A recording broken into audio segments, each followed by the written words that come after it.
안녕하세요. 커피앤톡입니다. 오늘도 와주셔서 감사드리고요. 바로 사연 읽어보겠습니다. 안녕하세요. 제가 좋아하던 드라마 중 제가 어린 시절 지내던 그 모습 그대로를 배경으로 했던 드라마가 있어요. 남편과 함께 봤는데 어찌나 추억이 새록 떠올랐는지 모릅니다. 제 사연 이야기를 시작하기에 앞서 이런 터무니없는 말을 하는 이유는 바로 저와 남편은 어렸을 적부터 한 동네에서 나고 자랐기 때문이에요. 그러니 우리가 추억하는 동네 모습이 다르지 않았죠. 그 옛날을 추억하며 남편과 가끔 드런드런 대화를 나누기도 하니 제게는 큰 의미입니다. 그 드라마 속 이야기가 마치 저의 추억을 담는 듯해서 감명 깊었는데 제 사연을 시작하기 위해 머릿속으로 정리를 하다 보니 그때의 추억이 떠오르더군요. 그럼 지금부터 그 추억과 함께 제가 겪었던 그날의 이야기를 해보겠습니다. 위에서 말한 것처럼 저는 남편과 어렸을 적 한 동네에서 자랐어요. 저와 남편은 5살 차이의 연상 연하 커플인데요. 제가 18살 때 남편은 고작 13살이었네요. 처음에는 동네 누나 동생으로 지냈는데 남편은 나이에 비해 성숙했고 또 저와 무척 잘 맞았어요. 그렇게 함께 자라다 보니 서로에 대한 사랑의 감정이 생기게 되었죠.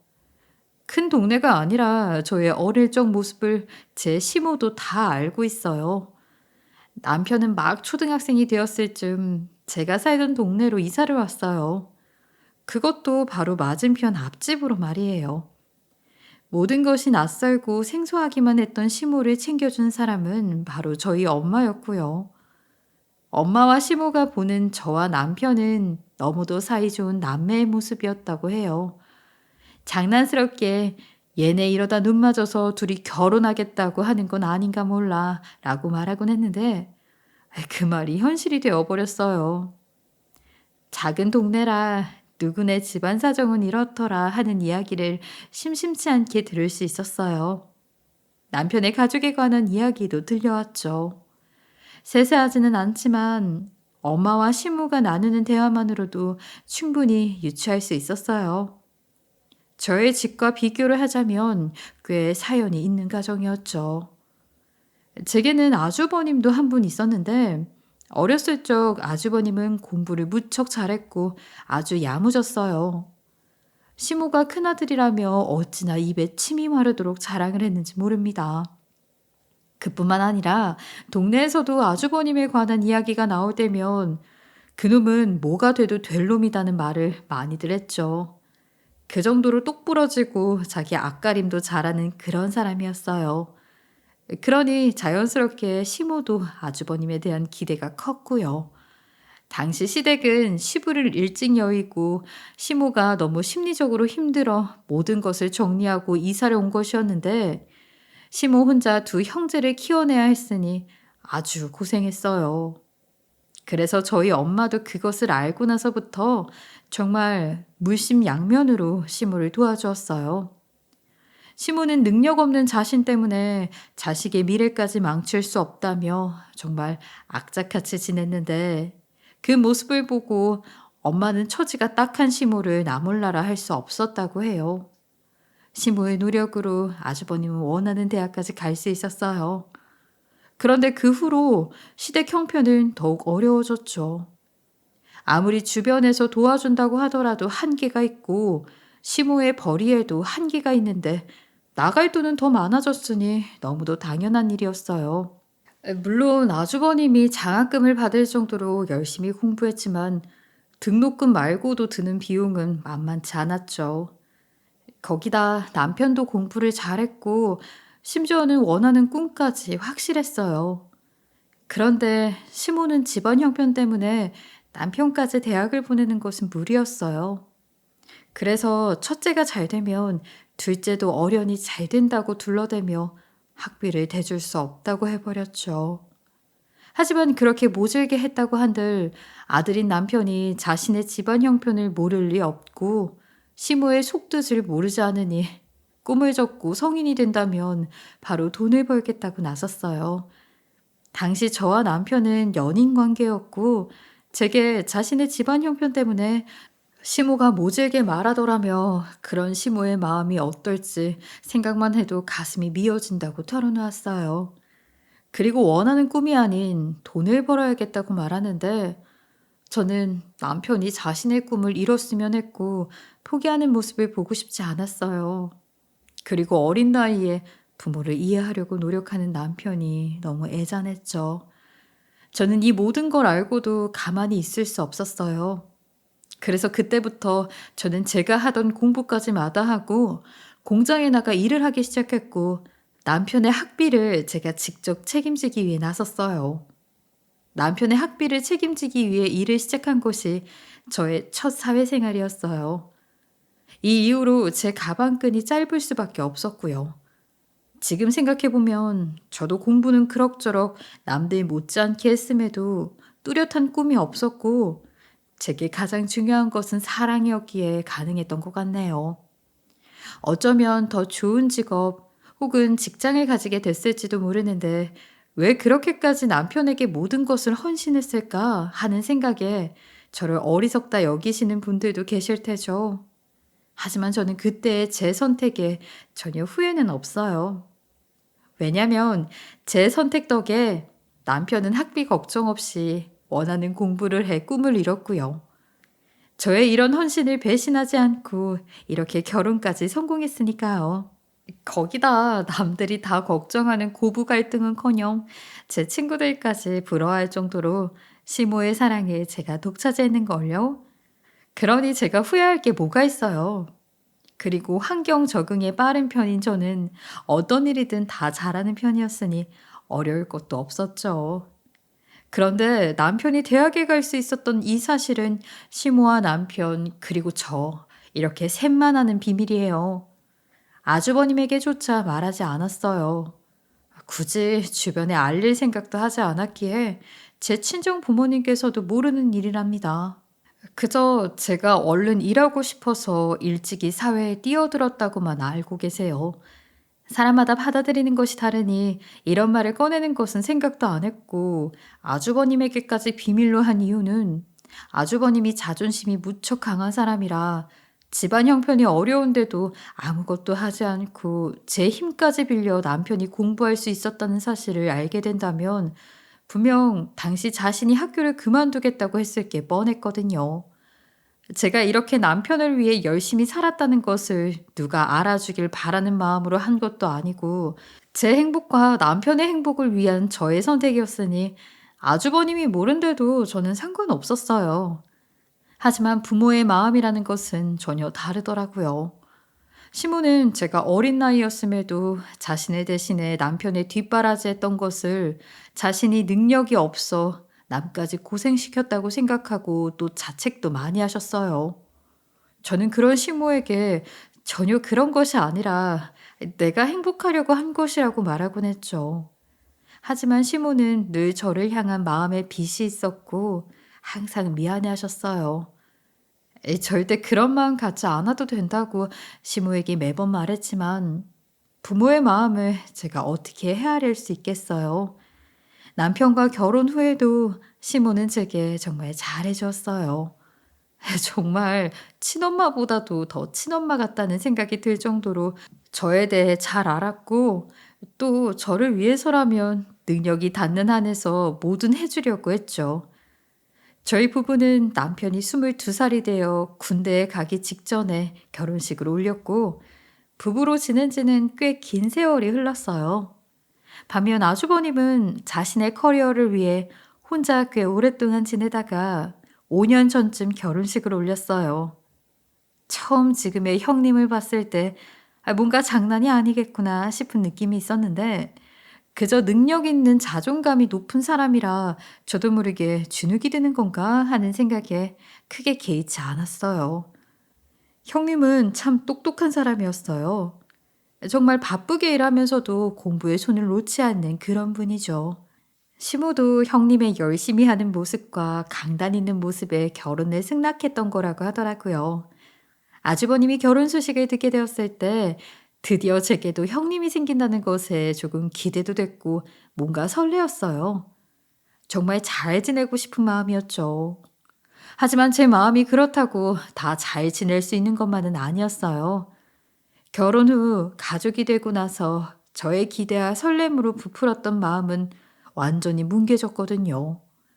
형님은 제가 아둔하고 멍청한 사람이라며 대놓고 절 싫어했으니 말이에요.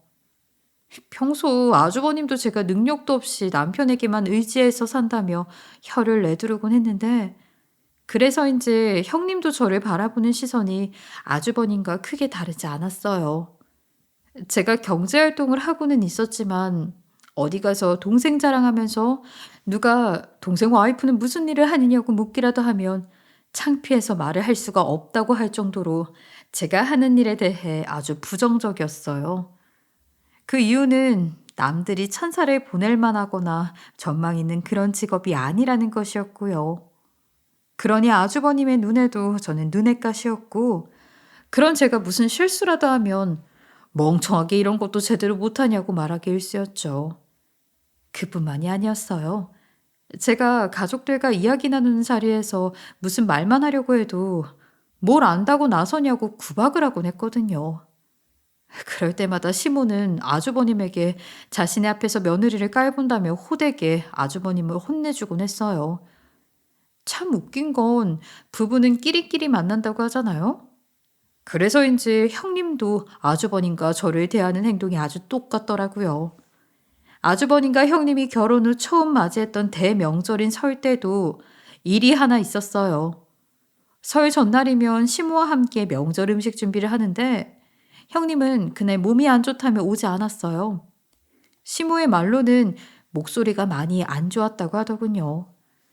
제 딴에는 그 말에 걱정이 돼서 컨디션 회복하라고 명절 음식을 다 만들고 나서 집으로 돌아와 닭백숙까지 따로 요리했어요.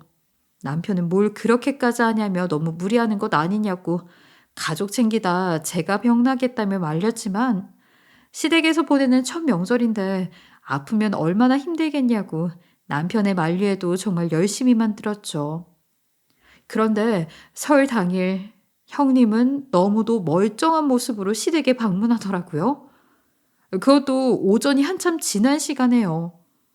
형님과 아주버님을 기다리다 늦은 점심을 먹는데 제가 준비한 백숙을 형님께 챙겨주며 얼른 건강 회복하길 바라는 마음으로 준비해봤다고 말했는데, 고맙다고 말하기는커녕 형님은 인상을 찌푸렸어요. 그리고 손도 대지 않았죠. 결국 집에서 제가 고생한 모습을 본 남편과 시모만 형님을 대신해 먹어주었어요. 뭐 싫어하는 음식이었나 보다 생각하고 애써 마음에 담아두지 않으려고 노력했는데, 식사가 끝난 뒤 형님이 저를 따로 부르더군요. 저는 무슨 일인가 싶어 형님 뒤를 따라 나섰는데 복도 끝자락에서 멈춘 뒤 저를 바라보더니 인상을 팍 구긴 채 제게 쏘아대기 시작했어요. 동서, 나 지금 놀려? 아니면 음식 준비하러 안 왔다고 이렇게 복수라도 하는 거야? 그게 무슨 말씀이세요? 어제 어머님께서 형님이 아파서 못 오신다기에 얼른 컨디션 회복하시라고 준비한 것뿐인데. 컨디션 회복 좋아하네. 지금 일부러 나 한 방 먹인 거 모를 줄 알아? 남편 말대로 나 안 아팠던 거 네 남편한테 다 이야기했다던데. 그거 알고 일부러 엿 먹어라 하는 마음으로 위하는 척한 거잖아. 예? 남편은 제게 그런 말 안 했는걸요? 아이, 그럼 아프신 게 아니었어요? 아이, 다행이에요. 시댁에서 보내는 첫 명절인데 몸까지 아프면 얼마나 힘드실까 싶어서 준비했던 거거든요. 많이 피곤해서 쉬고 싶었던 거죠. 괜히 긁어부스럼 만들지 않도록 어머니께는 비밀로 할게요. 동서, 정말 그렇게 안 봤는데 사람 놀리는 방법도 가지가지네. 우리 현명한 남편이 무시하는 이유를 좀 알겠네. 진짜 웃으면서 사람 낯짝에 침 뱉는 스타일이구나. 내가 명절이라고 가만히 앉아서 음식이나 만들 정도로 한가한 사람으로 보여? 그런 건 동서처럼 할 일 없는 사람이나 하는 거잖아. 그래서 안 간 거야. 형님, 제가 언제 놀렸다고 말을 그렇게까지 하시는 거예요. 그리고 저도 한가하지는 않아요. 저도 직장이 있고 일하는 사람이라고요. 저도 일부러 시간 내서 며느리의 본분을 다한 거예요. 그럼 나는 뭐 며느리 본분도 못한다 이거야? 어? 내가 이 집 첫째 며느리야. 며느리 본분을 네가 뭔데 따져? 마침 아주버님이 밖으로 바람을 쐬기 위해 나왔다가 형님과 제가 대화를 나누는 모습을 보였어요. 정확히는 형님이 제게 말도 안 되는 억지를 부리며 역정을 내는 모습이었죠. 하지만 아주버님은 둘이 무슨 대화를 하냐고 묻기는커녕 형님에게 이렇게 말하더군요. 아이 자기야, 멍청한 애 데리고 무슨 말을 그렇게 오래 해? 자기가 무슨 말을 하든 제가 알아먹겠어? 어렸을 때 어땠는지 몰라도 지금 보면 딱 돌대가리가 따로 없는데 자기도 적당히 해. 말하다 보면 자기 입만 아프지. 어차피 쟤는 지금 자기가 하는 말 무슨 말인지도 몰라. 정말 멍청한 게 버르장머리까지 없어. 이걸 동서라고 동서대우 해줘야 한다는 게 짜증나 죽겠다고. 야, 딱 한 번 말할 테니까 잘 알아들어라. 네가 어머님이랑 더 오랜 세월 함께 했는지는 몰라도 까불지 마. 눈꼴 씻는 행동 하지 말란 말이야. 알았어? 엄연히 내가 이 집안 첫째 며느리니까 네 혼자 며느리인 척 행세하지 말라고. 꼴 사나워서 못 봐주겠으니까. 아휴, 여기서 솔직히 나이만 따져봐도 이 두 것들 저보다 나이도 한참 어린 것들이에요. 제가 남편보다 나이가 5살이나 많다 보니 아주버님보다는 2살이 많고 형님보다는 4살이 많았어요. 그런데 아무리 지들이 호적상으로는 위로 있다 해도 나이상으로는 저보다 한참 어린데 어린 것들이 이렇게 싸가지 없이 말을 하니 골이 때리더라고요. 형님은 제게 까불지 말라고 말한 뒤 아주버님과 휘관이 가버렸어요. 저는 이런 형님의 행동이 너무도 황당했어요. 아프지도 않으면서 참석해야 하는 자리에 오기 싫어 아픈 척하며 쉬어놓고도 자기가 첫째 며느리라면서 제게 훈수라도 두려고 하는 모습에 기가 찼어요. 자기 아프다는 소식에 따로 음식 준비까지 한 제가 이런 대우가 맞나 싶더라고요. 하지만 저는 그런 무시에도 굴하지 않았어요. 제가 뭘 잘못한 것도 아니고 그냥 도둑이 제발저린 거라고 여겼어요. 평소 아주버님이 저에게 살가운 사람이었다면 모르지만 정말 한결같이 저를 무시하고 멍청하다고 손가락질하던 사람이기에 형님이 그런 아주버님에게 저에 대한 어떤 이야기를 들었어도 다 그게 좋은 이야기는 아닐 거라는 걸 잘 아니까 형님이 저를 그렇게 대하는 것도 무리는 아니라는 생각이 들더라고요. 형님 색안경을 끼고 저를 바라보고 대하는 건 어쩌면 너무도 당연한 것이었어요. 그렇기 때문에 저는 형님에게 그런 황당한 처사를 당했어도 모든 사람이 마음먹기 나름이고 대하기 나름이라는 생각을 했어요. 제가 시댁 식구 중 제일 볼품없는 직업일지는 몰라도 마음만큼은 태평양만큼 넓고 그릇으로 치면 냉면 4발만큼 넓으니 아량을 베풀자고 생각했죠. 그리고 형님이 아무리 저를 안 좋게 대한다고 해도 어떻게 하기란 쉽지 않았어요. 제 행동으로 가족들 사이가 틀어지는 것은 원치 않으니까요. 그래서 제가 더 조심하면서 형님을 대하고 마음을 쓴다면 분명 이런 형님이라도 가까운 사이가 될 수 있을 거라고 생각했고 그렇게 행동했어요. 시모와 남편을 생각해서라도 가족끼리 내외하는 사이는 되지 말아야 한다는 생각도 있었으니 저는 상대가 저를 괄시한다고 해서 똑같이 굴 수도 없는 노릇이었으니까요. 속담에 10번 찍어 안 넘어가는 나무 없다고 하잖아요. 저도 이 속담을 떠올리며 그 후로도 형님과 잘 지내기 위해 무던히도 노력했어요. 하지만 형님은 제가 어떤 노력을 하든 마음에 들어 하지 않았어요. 시모가 저를 예뻐하는 것을 보면 자기가 그 자리를 꿰차고 저를 밀어내려는 것처럼 행동하는 모습까지 어느 순간부터는 보이기 시작했죠. 그런 형님의 태도를 시모는 눈치채지 못했어요. 그저 첫째 며느리가 예쁜 짓을 한다 정도로 받아들이더라고요. 저도 구태여 이런 형님의 행동을 가타부타하며 말 꺼내지는 않았어요. 괜한 오해가 생기면 더 곤란해질 것 같았거든요. 그러던 어느 날 형님이 박사학위 수여를 받게 되었어요. 시모도 이 소식을 듣고 우리 집 경사라며 무척 좋아하셨죠. 저는 이번에야말로 형님의 색안경을 벗겨서 좋은 동서지간이 되어야겠다고 생각했어요. 가족이 되었으니 앞으로 긴 세월을 얼굴 보며 지내야 하는데 언제까지나 지금처럼 지낼 수는 없는 노릇이잖아요. 윗사람이 먼저 제게 손 내밀 생각이 없으면 저라도 열심히 하는 수밖에 없잖아요. 그래서 이번을 기회로 삼기로 했죠. 저는 형님을 어떤 방법으로 축하해주면 좋을까 고민하다가 형님의 박사 학위 수여식 날 제대로 식사를 대접하자고 했어요. 그래서 당일 새벽부터 일어나 부지런히 음식을 만들었어요. 온 가족이 형님에게 단 한 번뿐일 특별한 날을 축하해준다면 너무 행복한 기억으로 남을 거라고 생각했거든요. 저는 제 손으로 직접 20첩 반상을 차려 온 가족과 함께 식사할 수 있도록 꼼꼼히 신경 썼어요. 우리 집으로 직접 초대를 하면 혹여나 형님과 아주버님이 오지 않는다고 할까 싶어 그 많은 반찬을 일부러 시댁으로 옮기기까지 했어요. 시모는 이런 제 정성을 보고 형님이 분명 좋아할 거라며 수고했다고 격려해 주었죠. 시모의 말에 저는 이번에는 형님이 제게 고마워해 주지 않을까 내심 조금 기대를 하게 되더라고요. 저녁 시간에 맞춰 한참 상을 차리는데 생각보다 형님과 아주버님이 일찍 도착했어요. 제 남편도 비슷하게 도착했고요. 저는 금방 끝나니 조금만 기다려달라고 말한 뒤 다시 주방으로 들어갔어요. 거실과 주방이 따로 붙어 있는 구조라 거실에서 하는 이야기가 주방까지 전부 들렸는데 시모에게 형님이 동서인 제가 이렇게까지 축하해 주어 더욱 기쁘다며 이렇게 좋은 대접을 받아도 되는지 모르겠다는 말을 하더군요.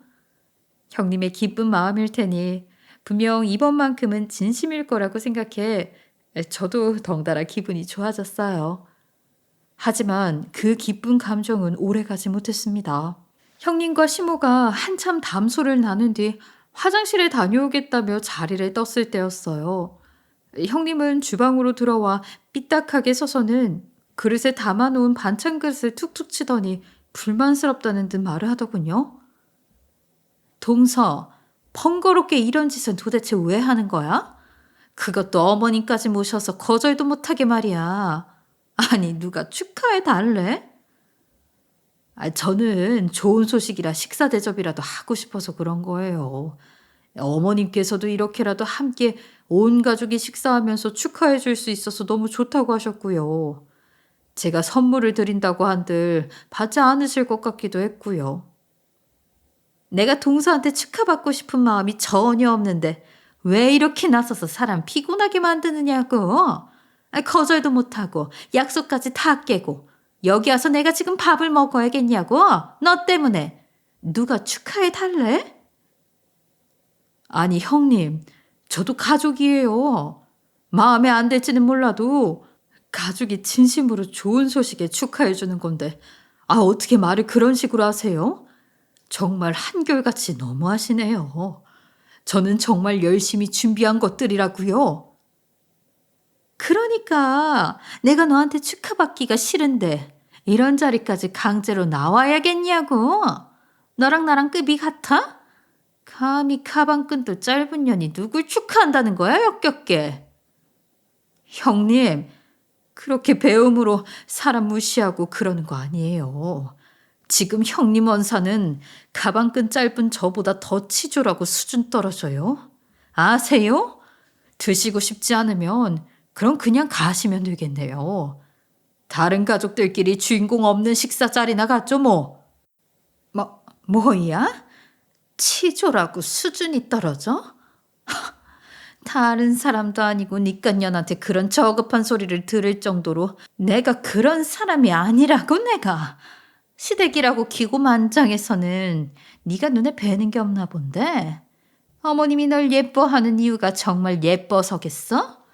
가방끈 짧은 못 배운 거라 실수해도 그냥 그런가 보다 하고 넘겨주는 거겠지.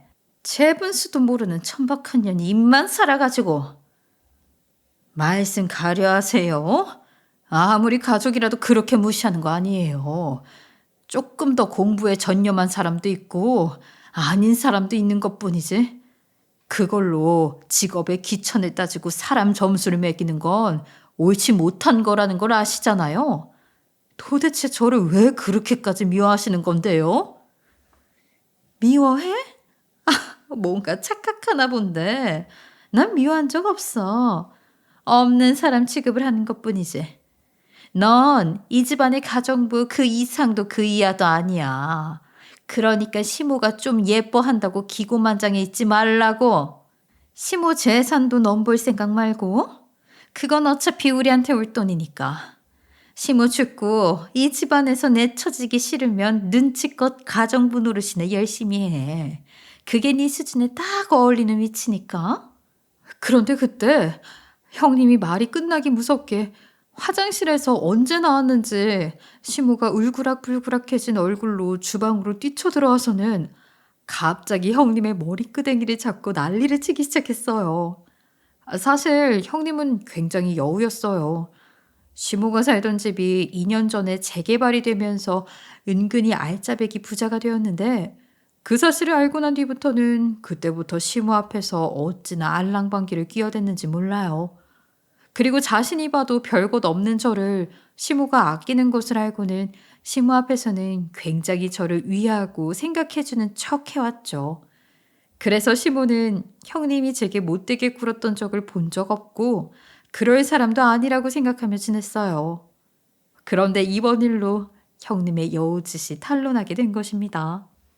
집안은 삽시간에 풍비박산이 되었고 아주버님과 남편까지 앞세 시모를 말려야 했어요. 하지만 시모는 끝까지 형님의 머리채를 놓지 않은 채로 풀리지 않은 분을 토해냈어요. 네 년이 뭘 한다고 둘째 며느리한테 그따위 말을 해? 이 아이가 우리 집에 얼마나 큰 은인인 줄 알아? 이따위 천성을 가지고 감히 내 앞에서 사람 좋은 척을 해? 둘째 며느리는 너한테 그런 무례한 막말이나 들어야 하는 그런 애가 아니라고. 사람 탈을 쓴 여우 같은 것이 우리 집에 굴러 들어와서는 이렇게 모를 흐리고 있을 줄이야. 머리를 조아려도 모자랄 판국이 무슨? 아유 어머니 일단 이것 좀 놓고 이야기해요. 에? 오늘 이 사람 좋은 날 축하하자고 모인 자리잖아요.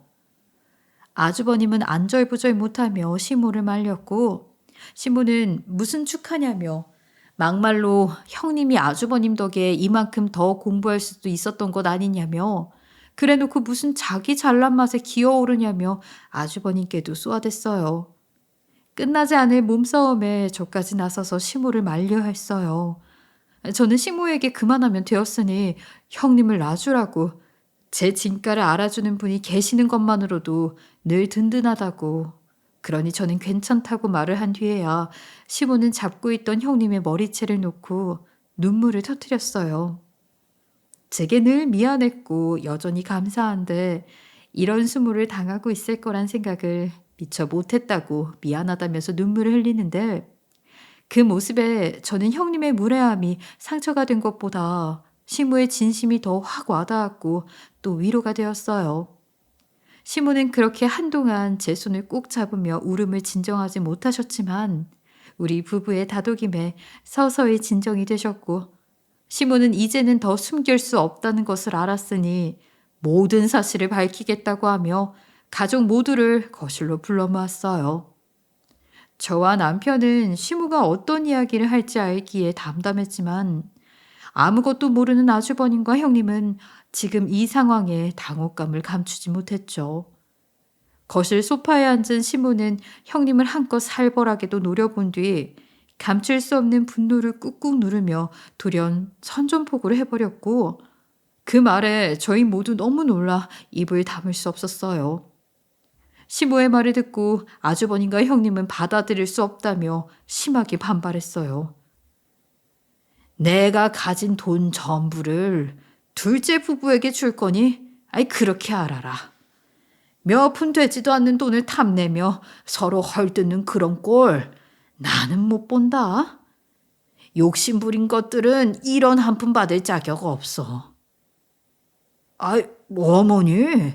같은 자식인데 이렇게 차별을 두시려고 하면 어떡해요? 제가 그간 살면서 어머니께 효도를 안 한 것도 아니잖아요. 지금 하신 말씀은 형제 우애를 깨는 것밖에 되지 않아요? 못 들은 걸로 알 테니 생각을 다시 고쳐주세요. 맞아요, 어머님. 이건 말도 안 돼요. 제가 동서를 무시한 것은 맞지만 그걸 이유로 삼아서 이렇게까지 하시는 건 옳지 못한 거죠. 저희 부부는 어머님 말씀에 동의할 수 없어요. 오늘같이 경솔한 행동은 앞으로 삼가할 테니까 방금 말씀은 없던 걸로 해주세요. 너희는 발언권이 없어. 이 양심도 없는 것들. 내 생각에 반기를 드는 건 둘째네만 할 수 있는 일이야. 제가 괜히 어머님께 용돈을 두둑이 챙겨드린 줄 알아요? 그게 다 나중에 우리에게 돌아올 거니까 그런 거라고요. 아니면 개처럼 벌어서 왜 남 좋은 일을 쓰겠어요? 이건 말도 안 돼요. 뭐 능력 없는 게 우리 탓인가요? 다 자기들 노력이 없던 탓이지. 그걸 가엽게 여기는 어머님도 잘못된 거고요. 가엽게 여긴 적 없다. 아무것도 모르는 너희들 눈에는 그리 비춰질지 몰라도 그런 게 아니야. 첫째 네가 가방끈이 짧다고 무시하는 짓은 절대 해서는 안 될 일이야. 이 아이가 아니었으면 둘째는 대학 문턱도 못 밟았어. 그뿐인 줄 아니? 첫째 너도 대학 중퇴를 해야 했을 거란 말이다. 시모는 끝내는 제가 가방끈이 짧을 수밖에 없던 사실에 대해 형님과 아주버님에게까지 모두 털어놓게 되었어요. 처음에는 당연히 믿을 수 없다던 아주버님은 그 당시 시모가 어떤 형편이었는지까지 이야기해주자 그제야 입을 꾹 다물었어요. 하지만 눈치 없는 형님은 그것 또한 제 선택이었고 공부를 하기 싫어서 일찍이 돈을 벌었던 게 아니냐며 좋은 직장을 얻어 돈을 버는 것이 아닌 취직이 목표였을지 어떻게 하느냐고 따져댔죠. 남편은 그 말을 듣고는 불쾌감을 숨길 수 없었고 형님에게 잘난 부모둔 덕에 얌전히 공부만 했으면서 힘든 사람 속사정을 뭘 안다고 함부로 입을 놀리냐며 역정을 했어요. 아주버님도 그제야 합세해 형님을 말린 뒤에야 입을 다물더군요. 아주버님도 맨 처음엔 거짓말하지 말라고 믿을 수 없다고 반발하셨다가 시어머님이 제가 남편의 학비를 대주었던 통장 입금 내역과 손편지까지 얼굴에 들이밀며 증거를 보여주자 그제야 뒤늦게 형님을 말린 거죠. 그리고 아주버님은 골똘히 생각에 잠겼던 모양인지 형님이 잠잠해지자 제게 뭔가의 뒤통수를 세게 얻어맞은 기분이라며 자신은 아무것도 모른 채 그간 그렇게 헐뜯고 무시를 했는데 이 사실을 알고 난 뒤에야 이렇게 사과를 해도 괜찮은 건지 모르겠다며 제 눈도 잘 못 마주치더라고요. 자신이 그동안 제게 해왔던 행동들이 너무 어리석었다는 걸 이렇게 깨닫게 될 줄 몰랐다며 너무 미안하다고 사과했어요. 형님은 옆에서 입을 쭉 내밀고 인상을 쓰고 있었는데 그런 형님에게 아주버님은 어서 당신도 사과하라면서 면박을 주었죠. 형님은 처음에는 싫다고 잡아댔지만 이목이 자신에게 집중된 데다가 가족 모두 자기를 바라보는 눈빛이 좋지 못하다는 걸 느끼고는 마지못해 제게 사과를 했어요. 하지만 시모는 그 모습조차 마음에 들지 않는지 형님을 구박했어요. 너 공부는 잘하는지 몰라도 인성은 정말 바닥이구나. 가족이 아니더라도 헐뜯고 모욕한 것에 대해서는 진심을 담아 사과하는 거다. 너 그런 것도 안 배웠니? 네 일이 아니라는 생각으로 지금처럼 행동한다면 넌 우리 가족으로 용납할 수 없어. 네 자존심에 이혼이라도 결심할 거라면 이혼도 하렴. 어차피 나도 양심 없고 못된 며느리는 필요 없으니. 어머님, 이깟 일로 이혼이라니요. 제 사전에 이혼은 없어요. 이혼하고 나면 창피해서 얼굴을 어떻게 들고 다니라고요? 이혼을 원하는 게 아니라면 둘째네 앞에서 무릎 꿇고 머리 조아려 사과해. 네 남편이 지금 그 위치에 있을 수 있는 이유도 다 우리 둘째 며느리가 헌신했기 때문이라는 걸 이 기회에 제대로 알렴. 시모의 말에 가만히 있던 아주버님이 갑자기 제 앞에 와서 무릎을 꿇었어요. 형님도 아주버님까지 나서서 그러니 하는 수 없이 아주버님 옆으로 와 무릎을 꿇더라고요. 그러면서 제게 그동안 전후 사정이 있었다는 걸 알지 못해 경솔하게 했던 언사에 대해 미안하다고 사과했어요. 저는 그간 형님과 아주버님이 저를 대하는 행동들이 언제나 괜찮다고 생각하며 지냈지만 막상 이렇게 사과를 받게 되니 기분이 이상하고 괜히 눈물이 났어요. 시모도 그런 저를 보고 눈물을 훔쳤죠. 형님의 박사 학위 수여를 축하해 주려던 자리는 결국 저를 위한 자리가 되었던 거예요. 형님은 배가 아픈지 집에 돌아갈 때까지 표정이 좋지만은 않았어요. 하지만 이곳에 자신을 위한 사람은 없다는 걸 알고 크게 내색할 수 없었죠. 이날 이후 아주버님이 저를 대하는 태도는 바뀌었어요. 형님은 저와 대화를 나누려는 걸 조금 피하기는 하지만 무시를 하거나 무례하게 굴지 않았죠. 그렇게 3달쯤 지났을 때 시모가 가진 돈에 관한 이야기가 다시 거론되었어요. 그 이야기를 꺼낸 사람은 다름 아닌 아주버님이었죠. 아주버님은 시모의 돈을 우리에게 전부 주고 싶다면 그렇게 해도 된다고 찬성이라는 거예요. 하지만 형님은 달가워하지 않았고 반박에 나섰어요. 자신이 그간의 행동들을 무릎까지 꿇으며 사과했는데 어떻게 그렇게 되냐고 말이에요. 좋은 모습까지는 아니더라도 전처럼 대하지 않는데 그것을 보고도 저희 부부와 차별을 꼭 둬야 하냐고요. 시무는 그런 형님에게 있는 것들이 더하다더니 끝까지 양보라는 것을 모른다며 혀를 내둘렀어요. 아주버님도 어차피 저희 부부는 자기들에 비해 형편이 넉넉지도 않으니 시무가 우리를 위해 자신의 돈을 쓴다면 다행인 것 아니냐며 긴 세월 동안 제 덕을 본 입장으로서는 그렇게라도 시댁 식구가 보답을 해야 맞다고 하는 거예요. 저와 남편은 그렇게까지 할 필요 없다고 말했지만 시모도 아주버님도 꽤 완강한 편이었어요. 형님은 아주버님의 의견이 바뀌지 않을 것을 알아 더는 반박하지 못했죠. 저는 그동안 시댁 행사라면 먼저 나서서 준비했어요. 그런데 시모는 제게 이제 더는 그러지 않아도 된다고 하더군요.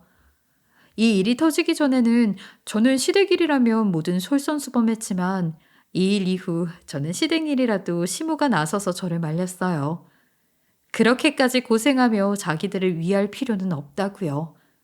저 말고도 일할 사람은 많으니 이제 조금은 쉬엄쉬엄 해도 괜찮다면서 말이에요.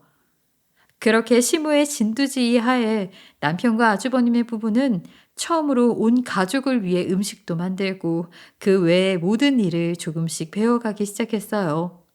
시모는 이제 모든 가족도 다 알게 되었으니 전에 늘 담아두었던 마음의 빚을 이제 편히 갚을 수 있다며 정말 저를 은인대하듯 손 하나 까딱하지 않도록 살펴주었어요. 그리고 또한 제게 공부를 다시 해볼 생각은 없냐고 제안을 하셨죠. 사실 아까 말했듯 저도 공부를 못한 건 아니었지만 대학을 포기하고 남편을 위해 일을 했으니 대학에 대한 로망이나 꿈은 늘 꾸고 있었거든요. 일부러 티를 내진 않았었는데 그 마음을 남편보다 시모가 더 먼저 알아봐주고 그런 제안을 하신 것 같았어요. 저는 다른 건 다 괜찮다고 마다했지만 그 말에는 그러겠다고 동의를 했어요. 그렇게 저는 늦었지만 만학도로 대학에 입학을 할 수 있었죠. 비록 야간 대학의 2년제 대학이었지만 제가 원하던 대학 생활을 하게 되어 너무나도 행복하고 정말 보람됐어요. 아주버님 또한 저한테 처음으로 칭찬을 하며 잘하셨다고 하더라고요. 이런 시댁 식구들의 태도에 그동안 내가 희생하며 살아왔던 게 아주 후회스러운 일은 아니었구나 생각했어요.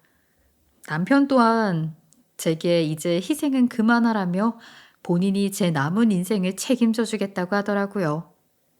이 말은 늘상 하는 말이긴 했지만 제가 대학에 들어가고 이 말을 다시 듣게 되니 감회가 새로웠어요. 하지만 형님은 그런 저와 시모의 모습을 여전히 못마땅해 했지만 크게 내색하지 않았고 질투도 더는 표현하지 않았어요. 사람이 변하면 죽을 때가 된 거라는 말이 있을 정도로 사람은 잘 변하지 못하잖아요. 자신의 본성은 특히요. 여전히 형님은 저를 바라보는 시선은 변하지 않았어요. 눈빛에 가끔은 저를 무시하는 듯한 느낌이 가득 담겨 있을 때도 있죠. 하지만 더는 대놓고 저를 깔보고 멍청하다 무시할 수 없게 되었으니 그것만으로도 저는 속이 편안해요. 제가 조금 더 못된 마음을 품었다면 시댁의 힘을 등에 업고 형님이 저를 대했던 것처럼 똑같이 대했을지도 몰라요. 하지만 제가 당해보면서 그 서러움을 완전히 느껴봤기 때문에 그럴 수 없더라고요. 형님은 이 이후 명절이나 시댁 행사에 절대 빠지지 않아요. 아주버님이 더는 용납해주지 않거든요. 조금 이상한 위치로 바뀌었지만 저는 조금만 이런 챙김을 즐겨볼까 합니다. 참, 시모가 온 가족들 앞에서 선전포고했던 본인의 재산은 정말로 우리 부부에게 다 주었어요. 그 뒤로 제가 시모를 모시며 지내겠다고 나섰지만 한사코 시모가 거절하는 통에 동네 주민으로만 지내고 있네요. 대신 시모와 함께 보내는 시간이 많아져 너무 좋아요. 옛 추억을 마음껏 나눌 수도 있고 엄마처럼 저를 품어주니 마음도 든든하고요. 형님은 앞으로가 조금 곤욕이겠지만 제가 이 행복을 잠시 누릴 때까지만 좀 고생해 주었으면 하네요. 그간 받은 서러움을 이렇게라도 조금은 복수하는 셈이니까요. 여전히 저를 사랑하고 또 응원해주는 시모와 남편이 있으니 당당히 해낼 수 있을 것 같아요. 시모는 돈 다 저희 주고 노후는 어쩌냐고 걱정하시는 분이 혹시라도 계실지 모르겠어요. 그런 걱정이 드는 분께 걱정 말라고 말씀드리고 싶네요. 제가 새 꿈으로 번 돈으로 시모의 노후를 책임질 거니깐요. 제 긴 사연 들어주셔서 너무 감사합니다.